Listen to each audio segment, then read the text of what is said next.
Welcome to MTG Ectoplasm, your home for spirit travel and Magic the Gathering. I'm your host, Dwight, aka D Blanco, a medium that wears an extra large. You can reach out to me on Twitter at MTG Ectoplasm, or you can email me directly at mtgectoplasm@gmail.com. Now, like I ask each and every single week, do me a favor, hit that follow, like, subscribe button. I'm not charging you anything, so I'm humbly begging. On bending knee, seeing if you do me the pleasure of hitting that follow, like, subscribe button. It lets you know when the latest, greatest episodes get posted. And if you like Magic the Gathering content, why wouldn't you? And if you're into spirits, hey, that makes it even better. But today, we're going to be talking about something a little different. There was something someone leaked, and we're gonna get to that in a minute. But I gotta bring him the one who drives the show, the engineer, the one who actually keeps me abreast of all situations.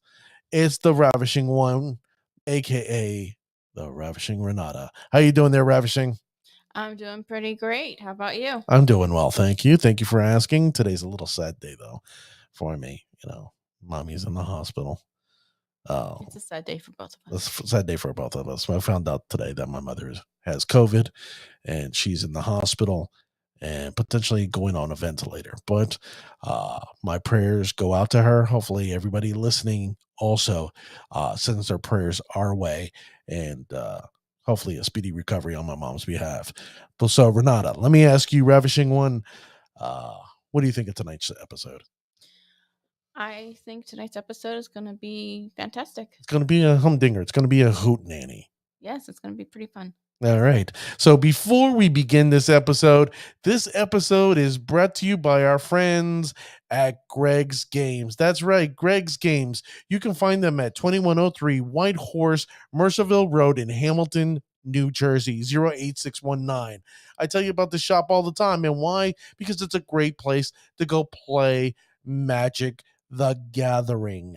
All right. They have sleeves, they have binders, they have boxes for you. They have Commander, they have the Pioneer, they got a Challenger, they have everything your heart desires when it comes to Magic the Gathering. They also do Pokemon and all this other stuff, right? They got tabletop games, all right? Amazing tabletop games. They do Dungeons and Dragons and Warhammers. It's amazing. It's a shop. Let me just tell you, Greg spent no expense. Okay, the shop has been made bigger. Why? Because they want you to come there, have fun, and play. And let me just tell you, ladies and gentlemen, they got tournaments going on. If you're into Legacy, Modern, Pioneer, Standard, Commander, whatever you're into, check them out. Go to their website, and I promise you, you'll find what you're looking for to play. I don't care if you're in Philly, New York, Baltimore, over here along the Jersey Shore. Greg's Games is the place to be. Check them out. 2103 White Horse, Mercerville Road, Hamilton, New Jersey, 08619. Now that the pleasantries are over and said and done with, right? The homework is done. The kids are asleep. It's now time to bring in the one individual who's been with me before. You can find him on Instagram at Fires in Atlantis. He's the individual who I call lovingly as New Dan. Welcome to the show, New Dan. How you doing, New Dan? Oh, hold on a moment. You're on mute, so we gotta. There you go. Oh boy! How you doing, New Dan? I'm good. How are you? Well, I'm doing well, thank you. I'm still waiting to go to Greg's Games with you.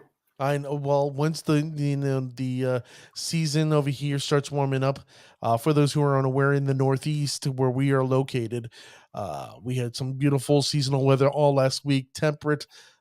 We had the windows down, enjoying spring as it was, and then this weekend hit, and now it's been raining. It's been snowing, and currently outside it's a wonderful 34 degrees. It's 34. It warmed up to 34. It was like 20 degrees this morning. Awful. Just awful. I took my motorcycle to work with a t-shirt on last week, and I'm not even thinking about taking it out this week. It's way too cold. I don't blame whatsoever. And the best part is Thursday, they're talking about 70 degrees. So, oh my God. That's New Jersey spring for you. Oh, we already got somebody chiming in. There you go. Handsome Dan. What's up, Matty K? There you go. How Maddie you K doing, coming darling? in. Look at that. A buddy of Handsome Dan. mine. See, I like new Dan, but we'll go with handsome Dan for the moment. All right. So I got a question for you. Are you aware of Mark Rosewater? You know who Mark Rosewater is? Oh, heck yeah, I know Morrow. Okay. Monroe tends to do these things, right? Where every new set that comes out, he does this, what they call a duelist style teaser, because he used to work for that magazine called Duelist.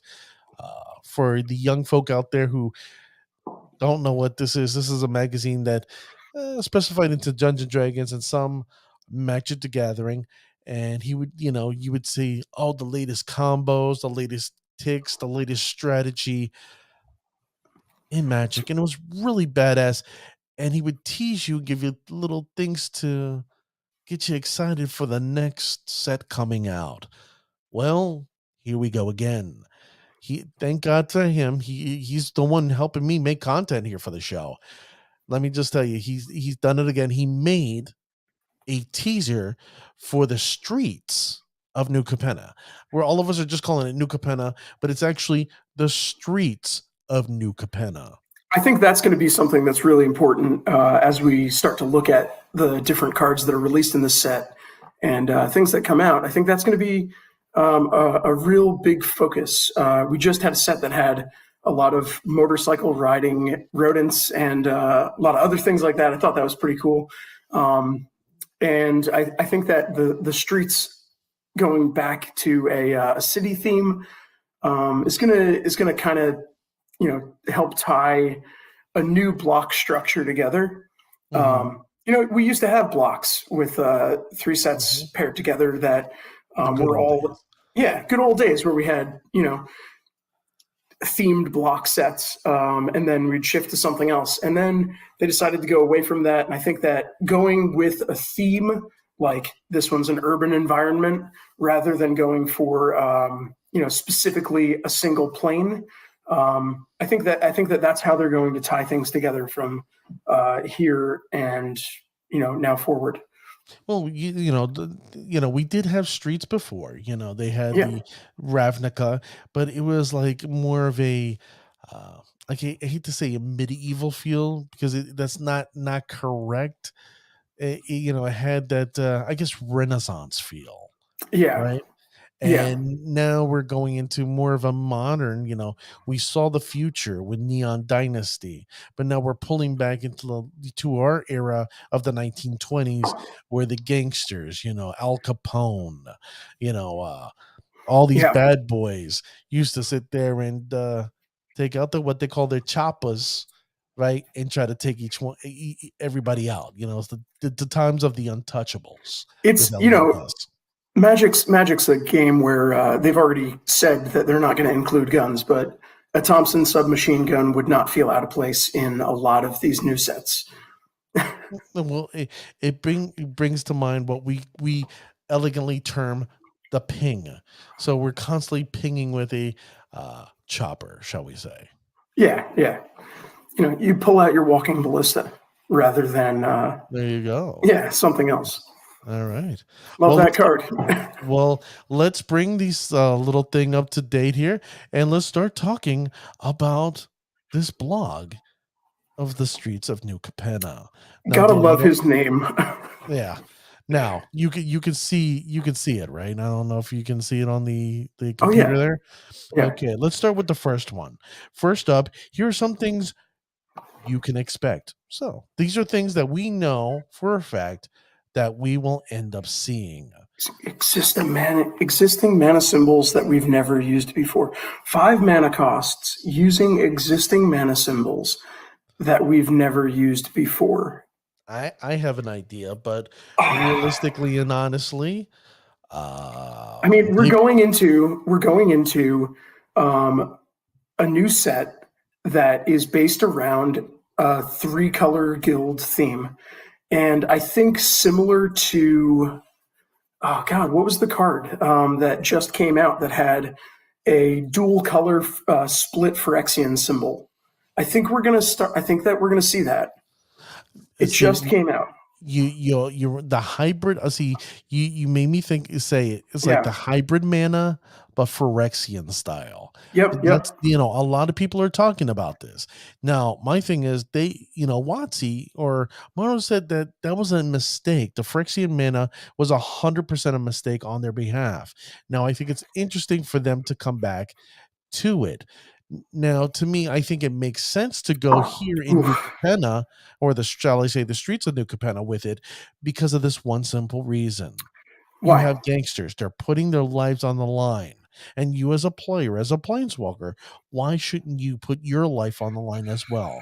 Being the master, the owner, the don of these streets.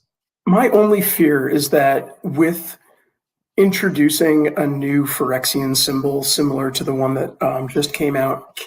Gosh, I can't remember what the card was. It's going to kill me all night.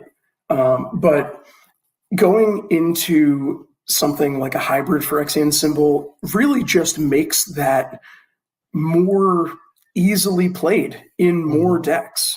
You like before, with a card like, was it Distress? Gosh, what is it? The one that's 2 black and a colorless, or 2 Phyrexian black and a colorless, played in a lot of creature decks. You're paying 4 life to Dismember. There it is. You're trying to kill a creature with that, and giving the option of a hybrid mana symbol just makes it more easily played in a variety of decks, where the Phyrexian mana isn't going to be that as impactful, because you'll be able to kind of splash a color for it. And then, while you're splashing for that one card, maybe you splash something else into the deck. So I fear that'll be it. That'll be where it goes. Let's move forward. I see a spell that costs 13 BP. Black. How crazy is that? It's going to be one of those Triska somethings. Whatever it is. Because it's 15. It can't. No, Triska's 13. Yes. Like Triskaidekaphobia, fear of 13. But this is 15. So it can't be a That's Triska. True. Yeah, I guess it could be. It would have to be 15. I don't know what the 15 one is. How much would make a boss? And Eldrazi snuck over here and is now a boss. Well, is this set linked in any way with Phyrexia? No. Okay. Do we know that for sure? No. Okay. Well, then I don't know. I have no idea. I could imagine an Eldrazi or something sneaking into this set, and I'm not looking forward to playing against it. I also imagine it's going to have some sort of alternate cost that's going to allow you to sneak it in. Maybe it's Evoke or something else that it's going to make it. You're going to laugh at me. I actually think it's a demon monument to represent the demon that took down the angels of New Capenna. Okay. So I think it's a demon, like an artifact creature, but it's a monument to that creature. All right. So you think that it's going to be an artifact with an ability that's going to cost 15 to play? Why not? What if it's pay 13 black, create 15 1/1 blacks zombie squirrel tokens as the perfect counter to Emrakul. Okay. Anything's possible. We're just we're throwing fecal material against the wall. Yes. Now let's get to Fired the next with one. flatness. Mechanic we've tried to get in numerous sets, and finally it finds a home. I mean, that could be anything. That doesn't really give us much. If they've tried to get it in numerous sets, have they touched on it previously and then tried to put it in? Or has it just been something that they've been thinking about and then just never, put in? Is it something that we've seen in one of like the Future Sight sets, and we're now going to see it again? I think that would be interesting, but it's impossible to theorize on something that is held so closely to the chest the way that Wizards does. my thing is, because I'm thinking like a gangster, all right? I'm thinking like a hood red. I'm thinking as a low level lieutenant, all right, in the mafia, right? I'm thinking potentially that this mechanic is a bribe.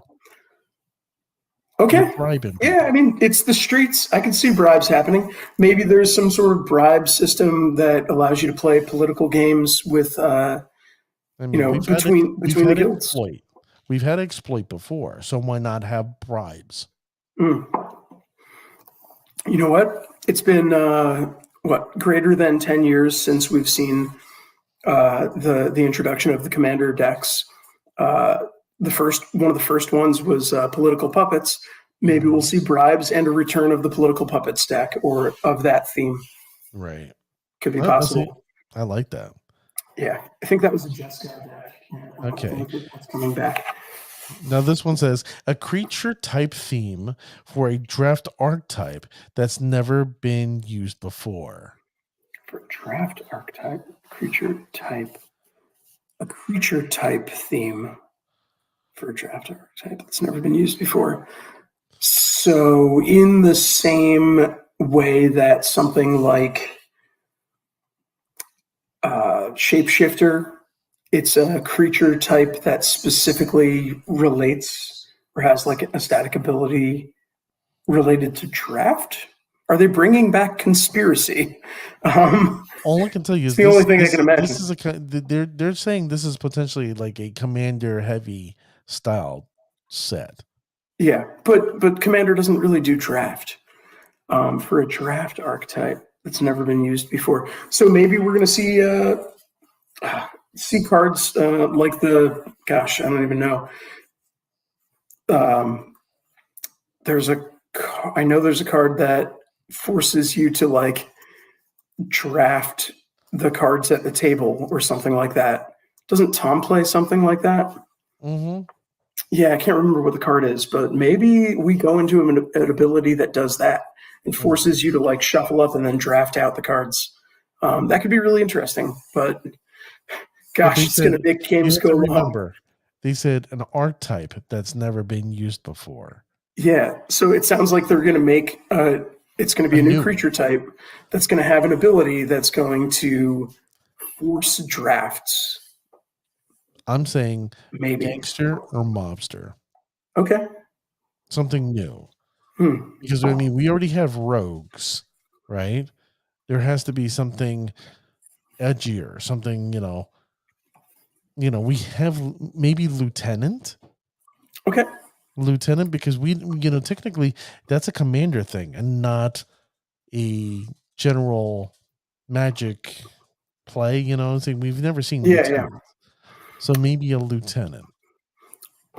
Could be interesting. I'm thinking with all of the mobster talk that we'll be putting a lot of fear on the streets of New Capenna, and they're really going to go hard on cowards. Yeah, wow. Maybe. I don't know. Yeah, cowards, they run off the battlefield and then they have to be reshuffled and drafted out again. I don't know. There's so much that wizards can do. People have to pay for their protection and pay for the vigs. You know what I'm saying? You follow? Oh yeah. Yeah. There's gonna be some people. Some of these creatures in New Capenna are gonna be wearing concrete slippers, being dropped in some rivers. You know what? The next one's one that I'm really excited about because that goes along with a theme that I like, which is copying creatures that you control. So red creature that makes token copies of creatures you control. Is Kiki like Kiki Jiki? Yeah, is maybe Kiki Jiki making a return? Maybe we see Kiki Jiki return. That could be cool. Be interesting. Yeah, Kiki Jiki's a goblin, right? Yeah, he's a goblin. So maybe this set revolves around goblins. Maybe we're going to see goblins getting a lot of support from this set. One of my favorite modern decks. I don't play Kiki in the deck, but I do use a lot of goblins that spit out creatures for free, and I think that goblins could use some support, and that would be a really fun way to do it. Maybe a 3-cost Kiki type effect with an ETB effect or something along those lines. I'd be down. Ravishing wanted to say something. Go ahead, Ravishing. What were you going to say? I was going to say maybe it's a Goblin Mafia. Goblin Mafia. Man. Heck yeah. I mean, who is it? Krenko is a mob boss, so we don't know. Mm-hmm. I think it would be super cool to see a goblin-focused set, or, going along the lines with the streets of New Capenna and all of the, back alley deals that could be made in the streets of New Capenna. We start to see some mob boss themes, and we get some goblin support. Look at the Ravishing one making some points. Look at you! Love that. Give her a round of applause. There you go for the Ravishing. There you go, Ravishing. There you go. I'm proud of the Ravishing one. What was that? I am too. But I also like this this next card that costs Wooberg. So are we expecting Progenitus back? It's double, maybe. I mean, think about it. This is Progenitus. White, 2 blue, 2 black, 2 red, 2 green. This is double. How funny would it be if some cards like called Double Day, and you get double of everything. I mean, we pay double. The creature that you see before that is something that's making copies, so maybe a doubling theme is part of the set. Double your money, double down. Exactly. Yeah, placing bets on the streets of New Capenna. Now, the next one, I've been thinking really hard about this one. Yeah. Because I played I've been playing for over 20 plus years now. Premiered in its standard legal set. Yep. A mechanic which first premiered in a standard legal set in the 00s or 2000s, seeing return to standard. Oh man. So when was Urza's when was the Urza block? 98. That was 98. So we're talking after that. Mm-hmm. Something old. Like there was a part of me that wanted to say Spell Shapers, because we haven't seen Spell Shapers in a long time. I was really hoping for banding, but no, banding is definitely not going to make it. You want to bring new players to Magic. Best way to do it is with banding. No, No. Best mechanic. Now the other mechanic that I thought would be great for this is Splice.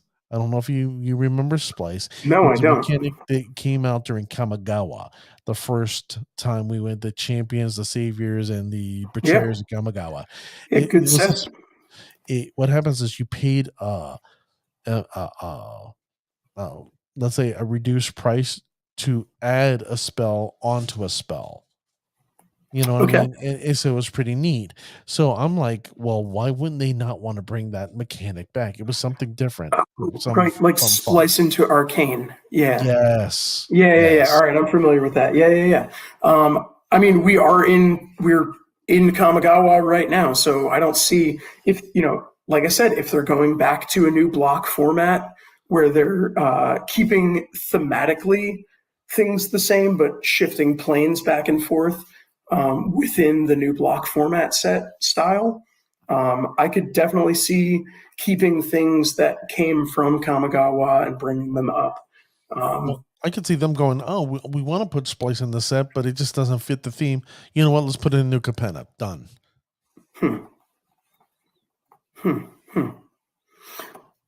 I mean, yeah. Now, Splice is a pretty cool mechanic, so maybe they'll do something that's not Splice into Arcane, but maybe Splice into creature type of you control, something along those lines. It could be interesting. Mm-hmm. Yeah, definitely. Now, a card that makes cat and dog tokens. I mean, what is it, Ren and Siri? I have no clue with this one. This one, it's like a card that makes cat and dog tokens. Well, can we be honest with each other? The only reason why they make dog tokens is because you had those cat creatures, and you had people complaining saying, "Where are the dogs?" I'm not a cat person. I'm a dog person. I have a pug and puggle, and you may see my background shake all the time because they tend to move the damn thing, and it looks like a ghost moving it. Or you see I'm them. surprised my cats and dogs aren't in the picture right now. There Honestly. you go. So, but Yeah. my thing is, I'm a dog guy, and so I can see people who are dog people going, "Hey, oh, where are my dogs?" You know what I mean? Enough of the cats. This one's weird. Cats and dogs tokens, a card that makes it. Makes me think of Ghostbusters, cats and dogs living together, mass hysteria. But I'm thinking it's a land. Oh, They've already. that's a valid point. I wouldn't have thought of that. Yeah, why not? You've already got lands that make soldier creatures. You've got lands that, or enchant lands that, or enchantments for lands that can pump out squirrels. Why not? Why not something that pumps out cats and dogs? They've already got the one card. The artist, I think, is Elena Danner, that cares about like cats, dogs, and a certain number of other creature types. Animal Sanctuary, that's what it is, and it pumps up cats and dogs and a couple other things. So why not a land that can pump out cats and dogs?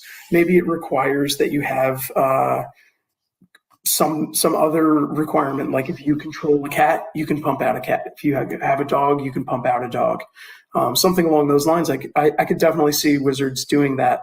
And considering they're making cats and dogs, I can imagine that part of this set is going to relate to that as part of the creature theme. Why not? We just have rats. Let's chase them down with some cats, and then chase them down with some dogs. Maybe we'll see some dog catchers in Azorius. I don't know. Possibly. You never know. You never know. Now, a draft theme caring about a threshold in the graveyard that we haven't cared about before. Is it enchantments? That's where I'm thinking. I'm thinking enchantments because we've cared about creatures. We've cared about lands. We've cared about. Have we cared about planeswalkers?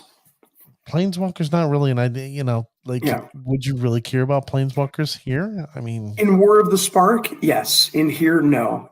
For enchantments, though, maybe. Or possibly it could be based on your devotion threshold in the graveyard. I like that. Something along those lines. That to me, that makes tons of sense. Yeah, with a 3-color set that's focusing on 3-color guilds, you're going to have a lot of a lot of cards in your graveyard that could be tied to any specific color, and they're coming out with a new threshold. It could very well be that they're trying to make you think about putting devotion into your graveyard, and then maybe that 13 black is going to bring down the cost based on devotion. Something along those lines. Yeah, I mean, looking at some of these cards in context with some of the others, I think is kind of what you have to do. Okay. Well, the next card has me tantalized. It's multiple white cards capable of drawing a card each turn. That has me excited. As a person who plays Azorius, let me just tell you, especially the Spirit Tribe, can I hope and pray that it's a spirit? Sure. You know me, dude. I'm always looking for cards that are going to play in my commander deck. So if I can find something in mono white, I'm all for it. We need the card draw like anything else does, and more so than anybody else, because white doesn't typically care about card draw. No, it doesn't. And thank God, they said they were going to repair white, like earlier last year, and I'm actually happy they're actually keeping true with that.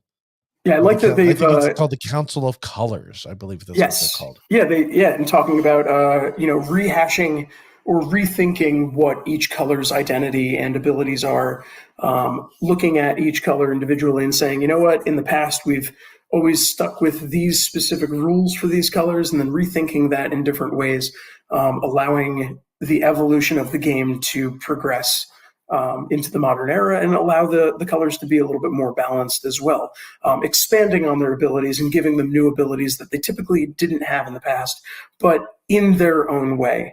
Like if you gained a certain amount of life, you can draw a card, and it's like, great. That's what white needs, because those are two themes. it's one theme that we're on, and then one theme that it needs. Things along those lines. It's good for the game for sure. And with a lot of casual play happening, you want a balanced format, Right. just as much as you do with competitive play and in standard specifically. Well, this is a new section that Rosewater decided to go with. Is next, here comes some rule text that will be showing up on cards. So, oh, you got a lot more to this page. Oh, dude, there's Ooh, boy. there's ton Ooh, here. boy. There's like I have 2 pages here. This is the first one. Ready?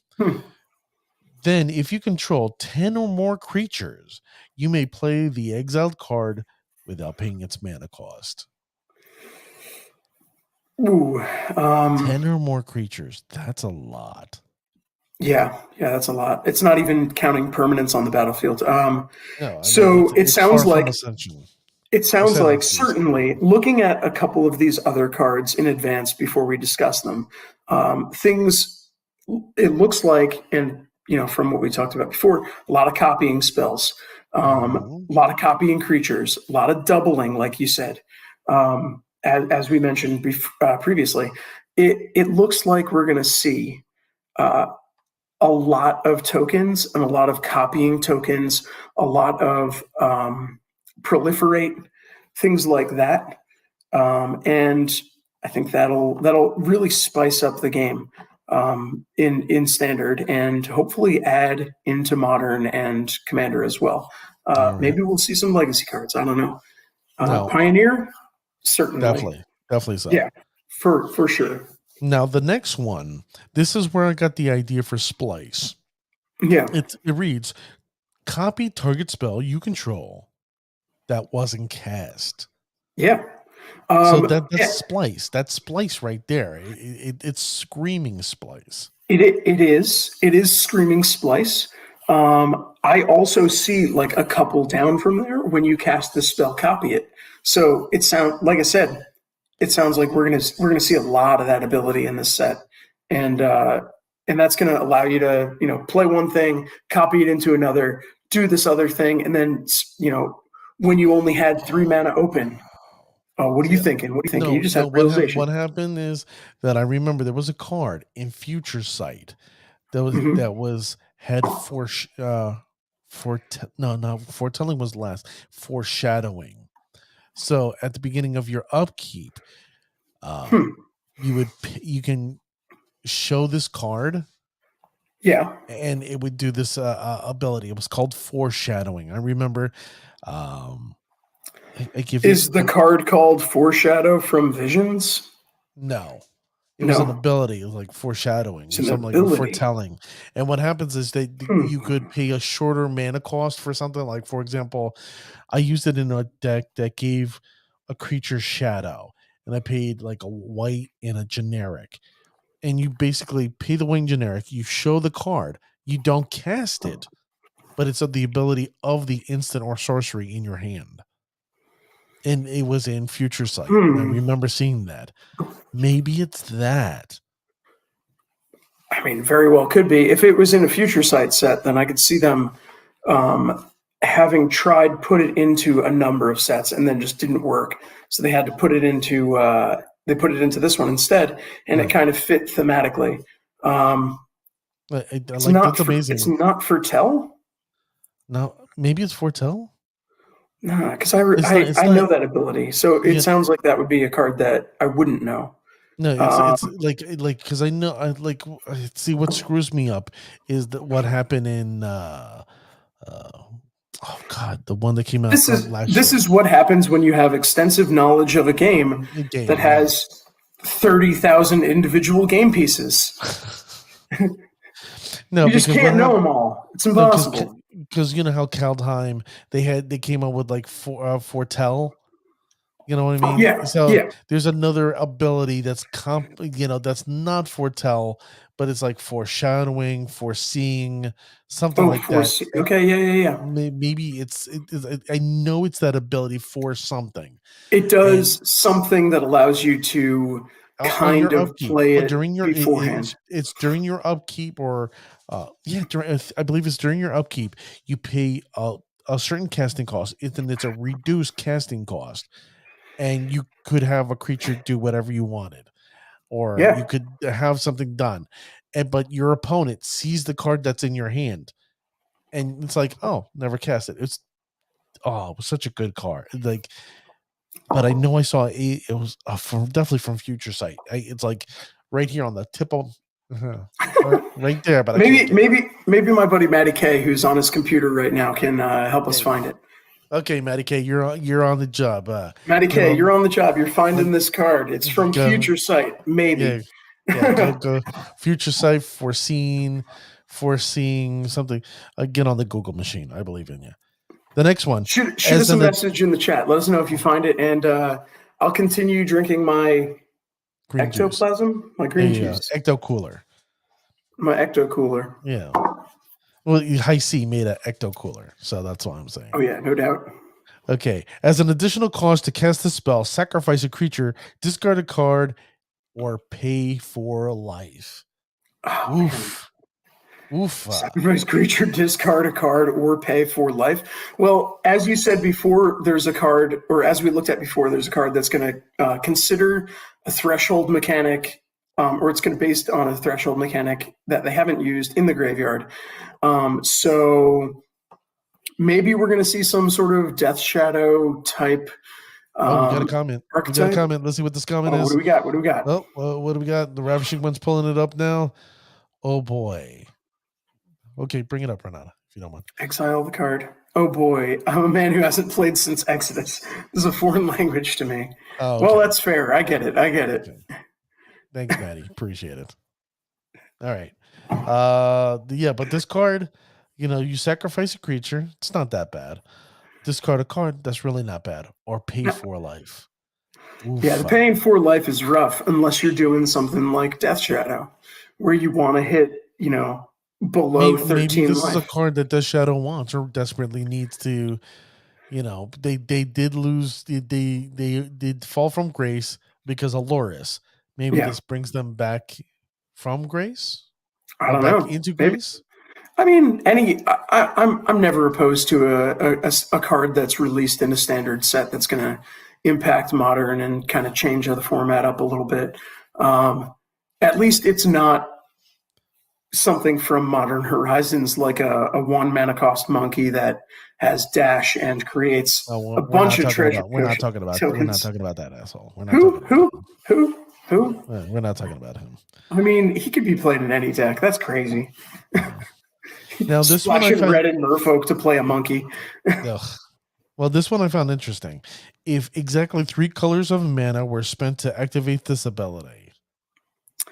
If exactly 3 colors of mana were spent to activate this ability. So that's clearly part of another, or like a piece of a line of text.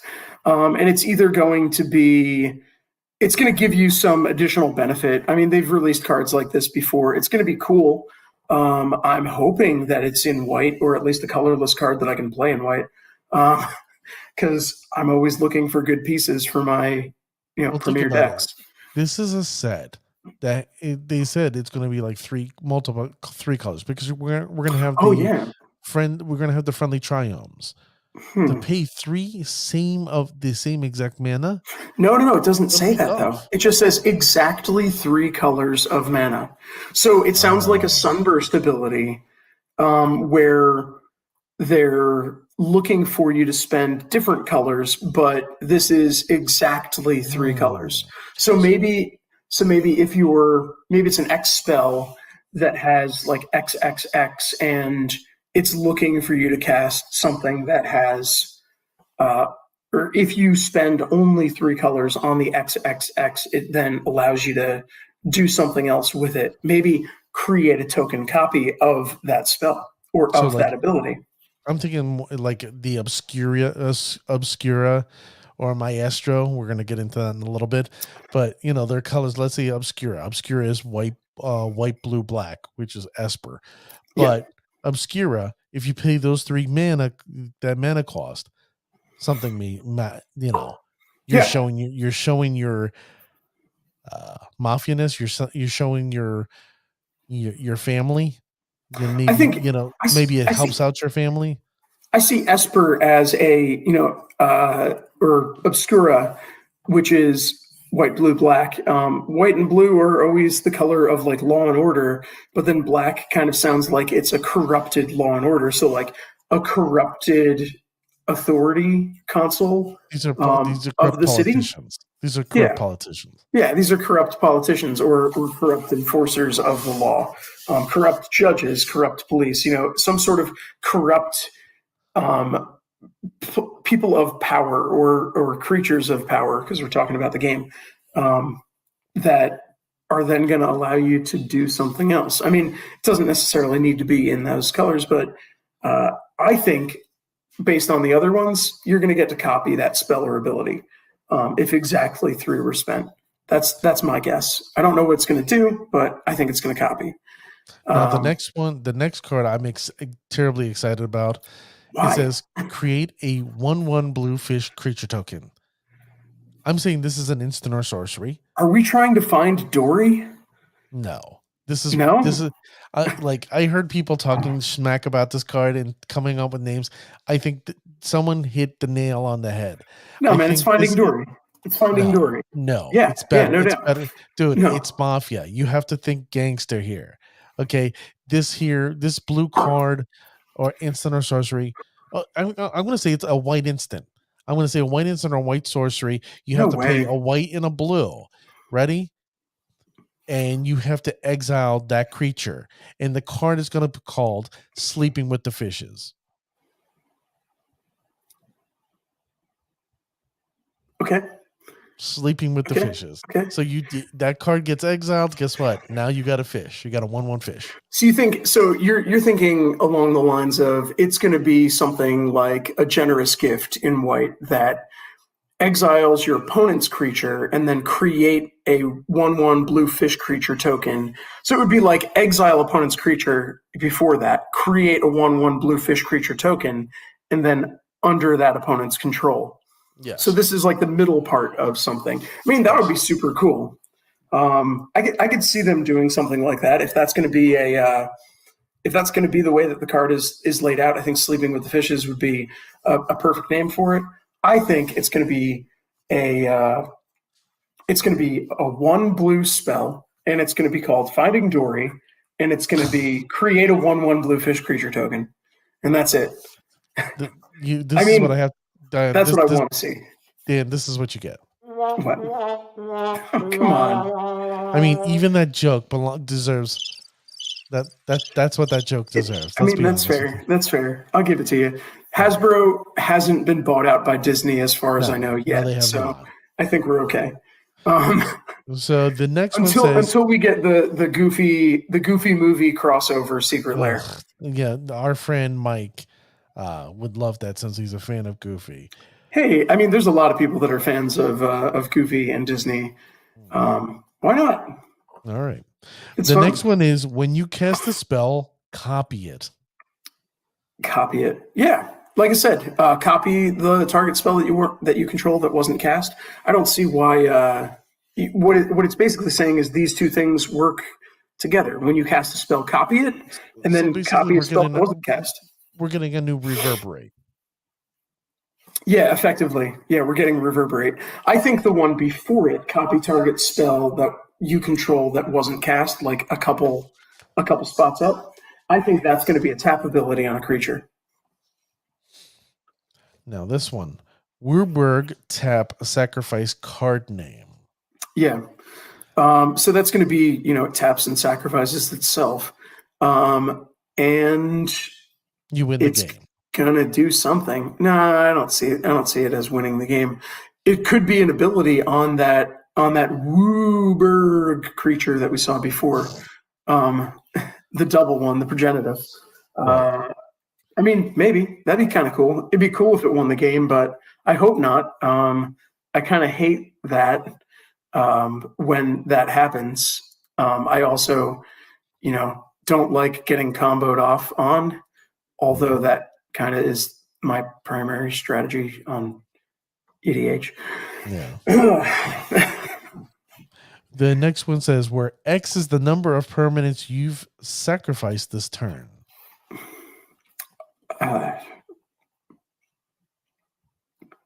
Where X is the number of permanents. I'm saying this is a boss. I'm saying this is a demon boss that basically, sacrifices his underlings. It's going to be achieve copy more, for. and achieves more power. So this is going to be a power, not toughness, but power. And they're going to sacrifice creatures. No. I'm going with it's going to copy a spell X times, where X is the number of permanents you sacrificed. Ooh, That's what I see. Okay, that's interesting. That's a hot take. Hot take right there. That's a hot take. You heard it here. Yeah. How many? This is the sound for Dan's new hot take. That's your hot take. I'll take that. Or if not, it just might be. There you go. I would drink to that, but I don't have any more Ecto Cooler. Oh, okay. Oh. Yeah, I ran out. I didn't pour myself enough. Yeah, it comes in a pouch. Yeah. The next one says, count the colors of sacrifice creature. Yeah. So we're looking. And this goes again towards the threshold mechanic that I believe was that we're going to see. I think that this set's going to be a lot about copies, a lot about colors, a lot about tokens. We're gonna see a lot of that. We're gonna see Kiki Jikis.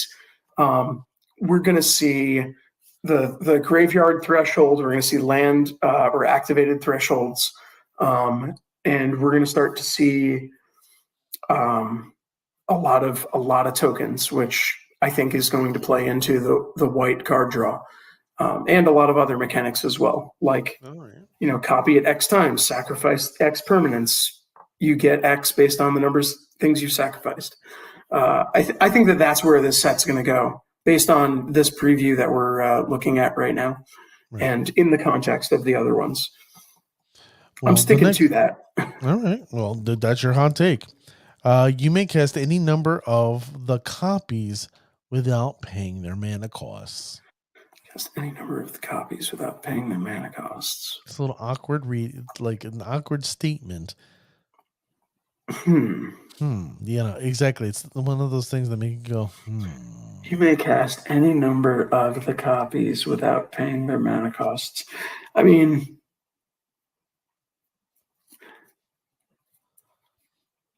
I don't know. This one has more stuff. Yeah. You may cast any number of the copies. It sounds like maybe you exile something and then you're creating copies of it in exile. I have to see this thing in action.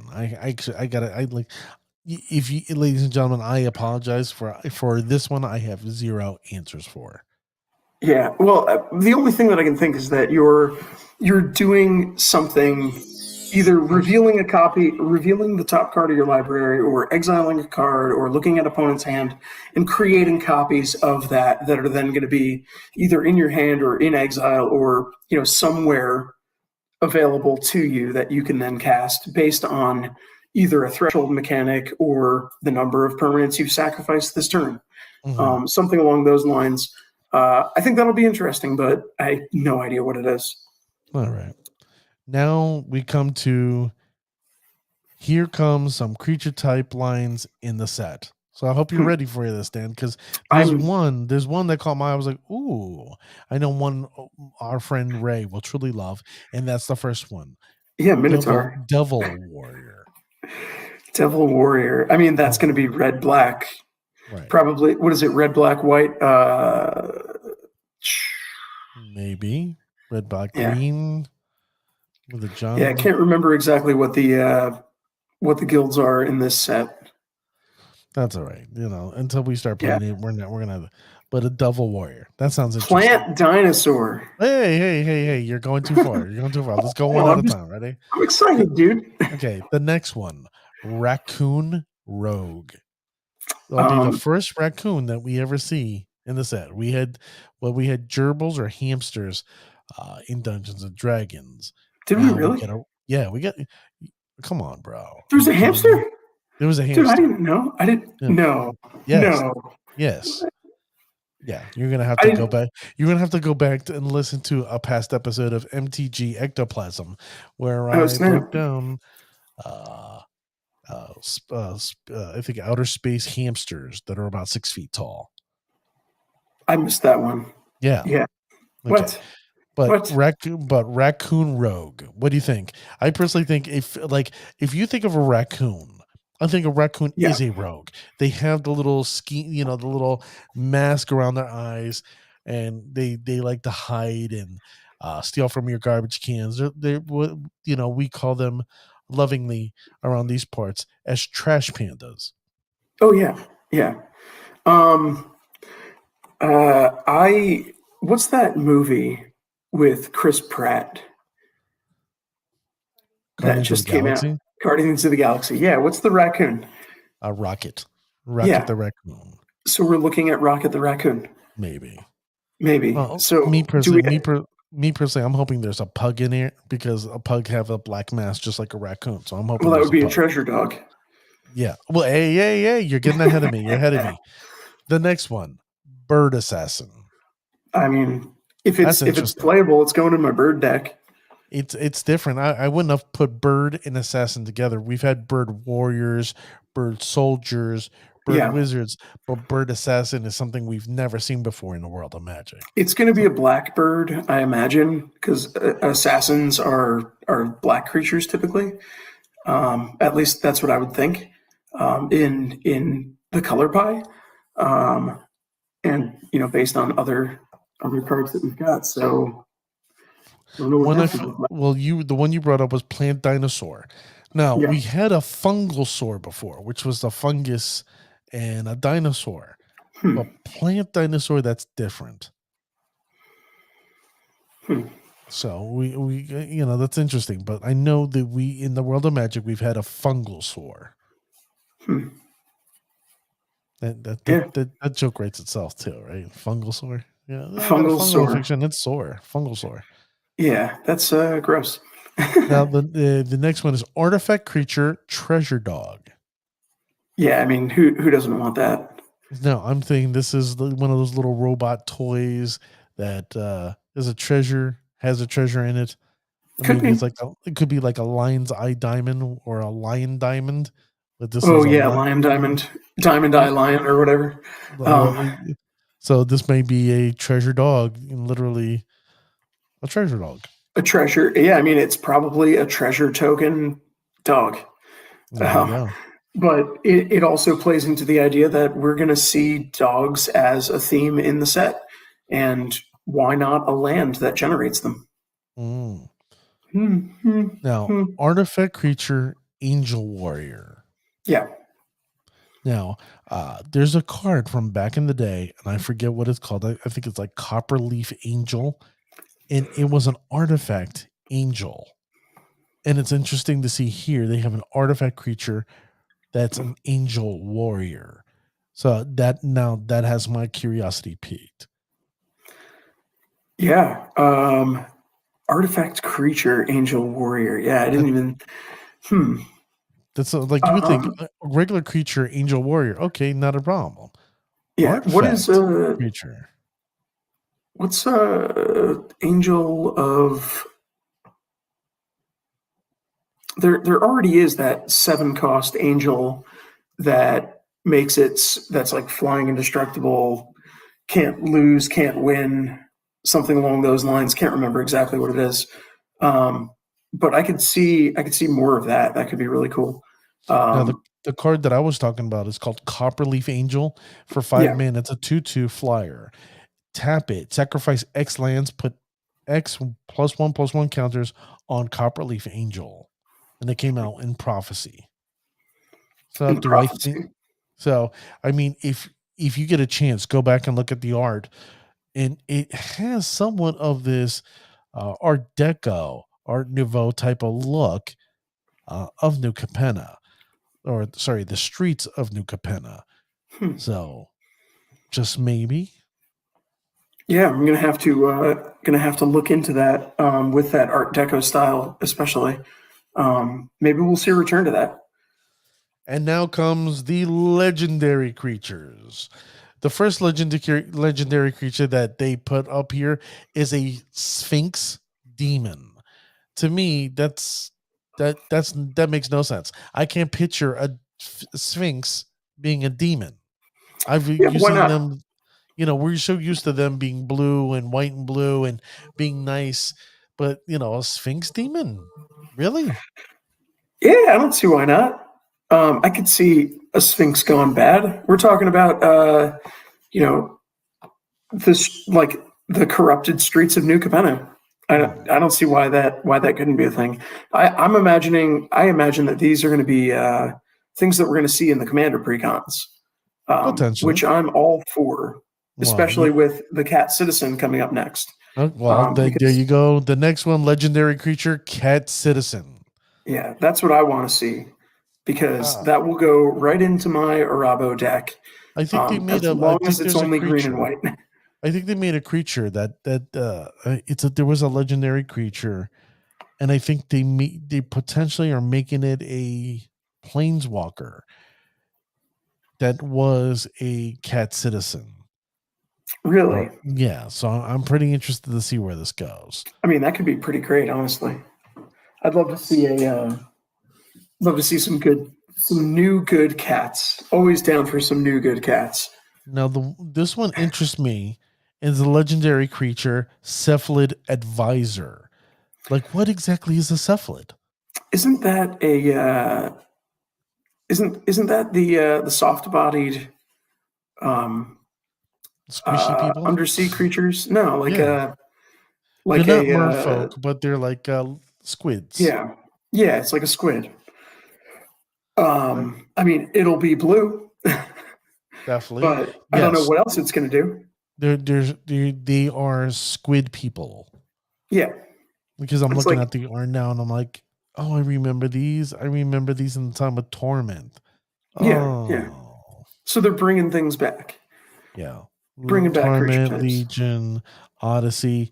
Yeah, I remember these guys. Yeah, Uh, yeah. It's a squid yeah. people. I remember opening packs and going, this is great. Yeah, Oh. the art's cool. Not The art horrible. is awesome, but Yeah, what they left you wanting. yeah. And Well, then that's part of the game. and then Great finally art, regardless whether the card is good or not. one card that I'm really excited about because I do play Edgar Markov as my commander against you guys here and there. And it's a legendary creature, Vampire Demon Noble. Well, too bad for you. It's going to be in Jund. Maybe I can, anything is possible. Yeah, anything's possible, dude. I mean, this cat citizen could be could be Esper colors. Who knows? Devil Warrior in Esper doesn't touch any of the colors that it should. I hear you. Well, there Yeah, you I go, mean, yeah, ladies. why not? There you go, ladies and gentlemen. This is the teaser that was brought to you by our friend Mark Rosewater for the streets of New Capenna. He did put at the very end that check out the streets of New Capenna. They will debut on April 7th. So we're talking right around the corner because today is what? The 29th. Tomorrow is the 30th. You're talking in 8 days. Yeah. We're going to start seeing stuff. And he goes 9 a.m. Pacific time on Twitch or YouTube. Now that means 12 o'clock or 1 o'clock our time, maybe. Yeah. What was the time again? He said 12. No, 9 a.m. 9 a.m. 9 a.m. Pacific. Yeah, so you're talking That's talking like like noon, 12, 1 1 o'clock. o'clock Yeah. Eastern Standard Time. Yeah. Perfect time for what, a Thursday afternoon? Wednesday, Thursday, something like that. Yep. So sometime next week. Yep, We're gonna know exactly. next Friday, we're gonna know. Well, things are going a to start lot getting more about this spoiled. set. It feels like Neon Dynasty was just here now. Yeah. They're going to start spoiling stuff left and right. I'm excited. I love this, but at the same time, it's like, let me enjoy the toys that I got before I start looking at future toys. Yeah, You know dude, what I mean? I feel that. I'm like already still trying to acquire the cards from Kamigawa that I wanted, and I'm already now got to start looking at this new Capenna set. There you go. trying to hold off on the buying as much as I can, even though I just dropped like $40 on another proof today. So Well, $40 is $40 for you. Well, now, ladies and gentlemen, don't forget, you can find my friend New Dan on Instagram at Fires in Atlantis. That's right, Fires in Atlantis. Now, we have a 2 cards that we're going to spoil for you before we end the show, and these cards got spoiled to us earlier this afternoon. Or I haven't seen got them. spoiled the other day, and then one earlier this afternoon. And Ravishing is bringing up, and the first card is Maestro's Charm. A blue, a black, and a red. It's an instant. And it reads, choose one. Look at the top 5 cards of your library. Put one of those cards into your hand and the rest into your graveyard. Not bad.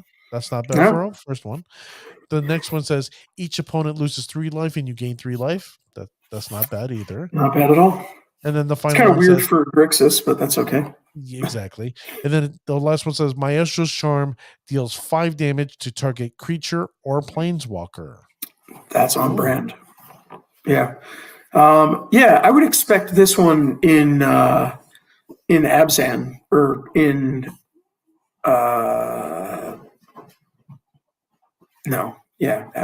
No. Azorius? I don't know. In the Obscura, whatever that one is. White, black. White, blue, What is it? white, blue, black. Yeah, white, blue, black. Because losing 3 life and gaining 3 life, I don't see that in any of those colors. But then again, new color pie, so we're getting a lot of new stuff. What happens is, just so you know, the Maestros. Yeah. The Maestros are assassins, the vampiric assassins. Okay. All right, that's fair.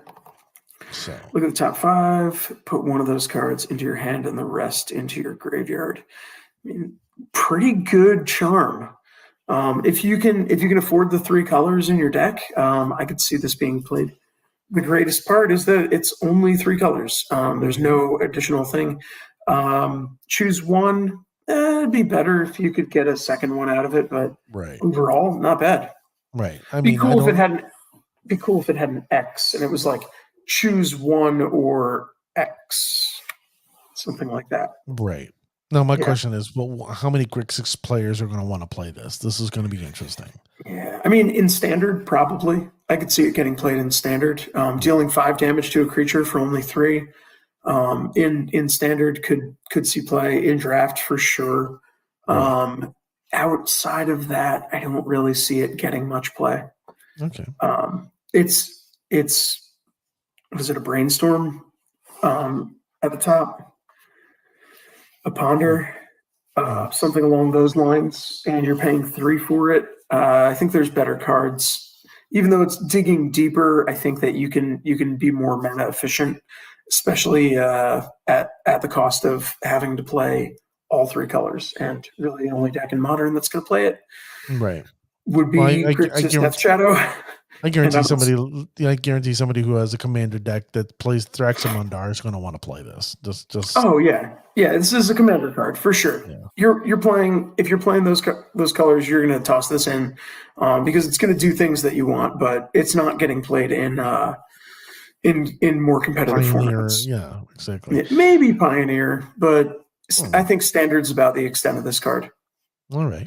Well, let's get to the next one. The next charm is Obscura Charm. A white, a blue, and a black. Choose one. Return target multicolored permanent card with a mana value of 3 or less from your graveyard to the battlefield tapped. Interesting. Mm-hmm. Counter target instant or sorcery spell. That's really interesting. And then finally, destroy target creature or planeswalker with the mana value of 3 or less. I love this card. Yeah, I didn't. I saw the art for the card when it was posted before. I remember seeing, oh yeah, it's white, blue, black, and looking at the artwork and not really reading it. And saw that you said Spirits wants this, and I was like, really? And now looking at it and really reading it and taking it in, I could see this one getting played. The only drawback is that it's got to be a multicolored permanent card with mana value 3 or less. So, I mean, you gotta really dig in for multicolor cards that are also permanents in your deck to get benefit off of that. But being able to counter an instant or sorcery or destroying a creature or planeswalker for 3, it's got a lot of utility. So yeah, I could see this one getting some more extended play. I think any deck that's running these 3 colors in Commander is going to want it. I see this as a staple in Commander for sure. In what is that, Esper? Mm-hmm. So yeah, I think that this one's a good one. This one's good. Definitely going to be. It's a lot better than Esper Charm. Esper Charm is the same mana cost, but it said choose one, destroy target enchantment. Meh. Mm-hmm. Draw 2 cards. Okay, not bad. Or target player discards 2 cards. Meh. Ooh, does it replace Esper Charm? This definitely replaces Esper Charm. The Obscura Charm is superior because you got to consider. The only reason why let me rewind a little bit. The reason why I said this is potentially a spirit card is because within the spirit community, there's a gentleman whose name is D-Star. He created a Urion build for spirits. So I've been asking the spirit community, the spirit squad, to go out there and start brewing. Don't sit on your laurels. Don't feel comfortable with what's out there now. Yes, we have the Bant, we have the Azorius, now we have the Urion. Why don't we explore? Let's try Rakdos. Let's try Mardu. Let's try Jeskai. Obscura, white, blue, black. This fits perfectly.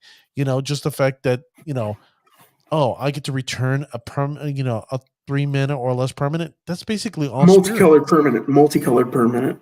That's the issue. It's the only issue. Which multicolored permanents do you want in spirits, though? And specifically, which one are you going to try to get into your graveyard? Drog School Captain. Okay. Other than that, that's going to be tough there. Yeah, right. So you could get your Drog Skull Captain, but you've also got the utility of countering an instant or sorcery spell. Also you could consider. See, now I'm going to get you on this one. This may be Pioneer. The reason why is that you got the Watcher of the Spheres, which is also white, gold color. You also have Empyrean Eagle, which is gold color. It's a good card. So I'm just saying, like, this might, it may not see the modern, but potentially I can see somebody brewing and making this a Pioneer. The fact that, I get to return a permanent back to my hand 3 or less, or destroy a creature or a planeswalker or 3 or less. That right there is golden. I think the mana cost is what has to be. It's like it has to be those 3 absolute colors, and that's tough. That's tough. Yeah. But to counter an instant or sorcery, that's not bad either. No, it's not bad. Yeah, and you know what? Like in modern, like you said, I don't see it being played too much. Modern, definitely not. Pioneer, definitely so. Commander, absolutely. Pioneer, definitely. It definitely has a place in Pioneer. I think that there will be decks that will play it for sure and will do well. Standard, it's going to be played. In limited and draft and stuff for sure. Like that's going to be a card that you're going to want. You're going to build around those colors when you pull it, but beyond that, it's going to be questionable. There you go. Could you make it work? Yes, but is it going to be? Is it a card worth building around? I don't necessarily think so. Okay. Well, ladies and gentlemen, tell us what you think. This is something, that's the fun thing to talk about, to debate, to go over, and just to have fun with. Who won this battle? Did Dan win, or did I win, or are we both, twiddling our thumbs in the wind, going, what the hell's going on? Spewing bullshit. There you go. Spewing definitely bullshit here. So, ladies and gentlemen, don't forget, you can reach me at mtgectoplasm@gmail.com. That's my email. That's my, let me know your thoughts. If you got ideas for future episodes, let me know there. Or mtgectoplasm on Twitter. Go there all the time. It's a great insight with what I think, what other people think. It's a good time. So, Dan, before we end Yeah. the show, what is your thoughts? Share a little bit more about yourself for the listening and viewing audience. Yeah, no doubt. You can reach me at Fires in Atlantis on Instagram. That's pretty much the best way to contact me. Tell me that I'm bad and that you hate me.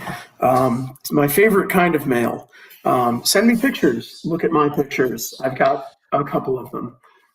If you've got recommendations for decks that you want me to play, send them. I will ignore them. And then we can have casual conversation about it.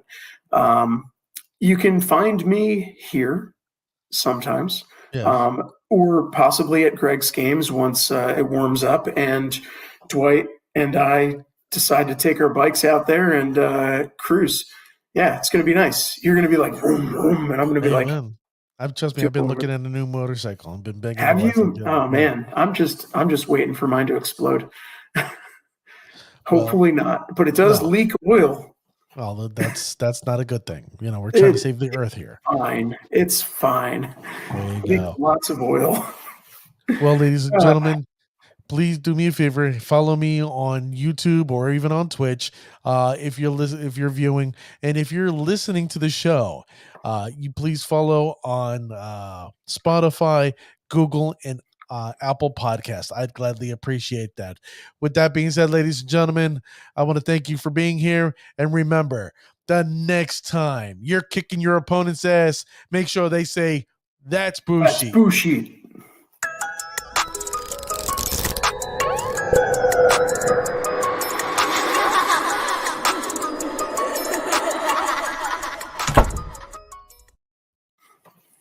Yo.